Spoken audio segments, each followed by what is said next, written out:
Hello hi friends, welcome to my channel. ఈరోజు మన recipe వచ్చేసి చాలా హెల్తీ రెసిపీ. ఈ రెసిపీని ఒకసారి ఇంట్లో ట్రై చేయండి, టేస్ట్ చాలా బాగుంటుంది.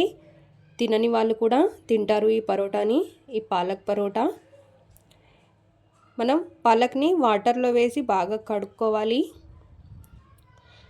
ఇలా బాగా కడుక్కొని తర్వాత దాన్ని పక్కకు తీసేసుకోవాలి. వాటర్ మొత్తం పోయేలా పక్కకు తీసేసుకోవాలి. స్టవ్ పైన ఒక బాణీ పెట్టుకొని అందులో 1 స్పూన్ ఆయిల్ వేసేసుకోవాలి.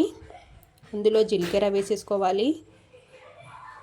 పచ్చిమిర్చి తురుముకొని వేసేసుకోవాలి.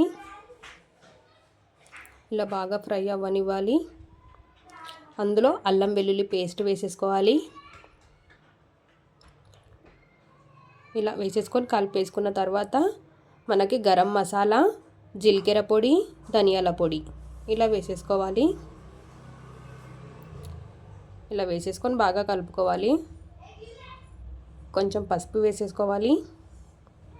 అందులో పాలక్ని వేసేసుకోవాలి. ఇలా వేసేసుకొని బాగా కలుపుకోవాలి. బాగా మొత్తం కలిసేలాగా కలిపేసుకోవాలి. కొంచెం సాల్ట్ వేసుకోవాలి. మూత పెట్టుకోవాలి. కొంచెం మగ్గిన తర్వాత మళ్ళీ మూత తీసేయాలి. ఇలా మనకి పాలక్ మొత్తం ఇలా ఫ్రై అవుతుంది. కొంచెం కారం వేసేసుకోవాలి. మనకు పాలకూర ఎంత ఉన్నా మగ్గితే కొంచెమే అయిపోతుంది అది. మళ్ళీ మూత పెట్టేసుకోవాలి. కొంచెం కారం ఉడికాక ఇలా తీసేసుకుంటే మనకి పాలక్ అనేది రెడీ అయిపోయింది. దాన్ని మిక్సీ పట్టేసుకోవడమే. చల్లగా అయిన తర్వాత మిక్సీ పట్టేసుకోవాలి. ఇలా మిక్సీ పట్టేసుకున్న తర్వాత ఒక మిక్సింగ్ బౌల్ తీసుకోవాలి. అందులో పాలక్ని వేసేసేయాలి.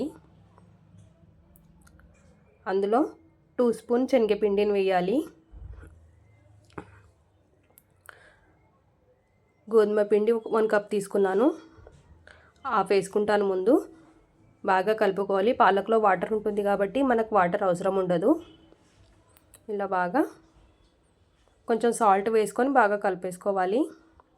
సాల్ట్ మనం పాలక్లో కూడా వేసాము, పిండిలో కూడా కొంచెం యాడ్ చేసుకున్నాము. చూసుకొని వేసుకోవాలి, లేదంటే ఎక్కువ అయిపోద్ది.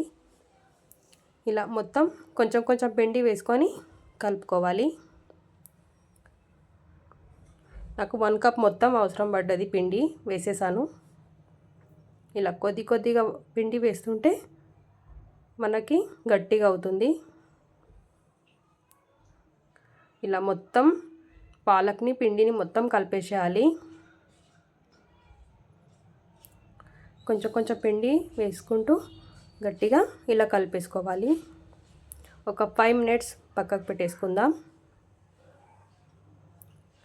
5 మినిట్స్ తర్వాత మనం చిన్న ముద్దల ఆయిల్ పెట్టుకొని చిన్న ముద్దల్లాగా తీసేసుకుందాం.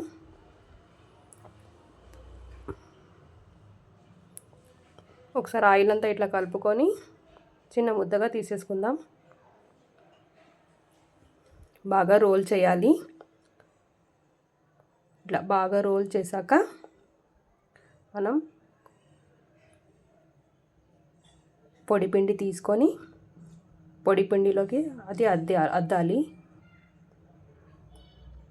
ఇట్లా పొడిపిండి వేసుకొని మనం చపాతీలాగా ఇలా చేసేసుకోవాలి. మనకి ఈ పాలక్ పరోటా అనేది టేస్ట్ చాలా బాగుంటుంది. తినని వాళ్ళు కూడా తింటారు. ఇలా పాలకూర తినని వాళ్ళు ఈ పరోటాని ఇష్టపడి తింటారు. ఇప్పుడు పెనం పైనకి వేసేసుకుందాం. కాస్త లైట్గా ఆయిల్ చల్లుకోవాలి. లైట్గా ఆయిల్ చల్లుకొని మనం పరోటాని వేసేద్దాం. చాలా ఫాస్ట్గా అయిపోతుంది, ఎక్కువ టైం కూడా పట్టదు. ఒక 15 మినిట్స్లో చేసేసుకోవచ్చు ఈ పరోటాని. టేస్ట్ చాలా బాగుంటుంది. ఇలా మంచిగా కాల్చుకోవాలి. నేను మరీ లావుగా ఏం చేయలేదు, సన్నగానే చేశాను. ఇలా 2 వైపులా బాగా కాల్చుకుంటే టేస్ట్ అన్నది చాలా బాగుంటుంది. Thanks for watching.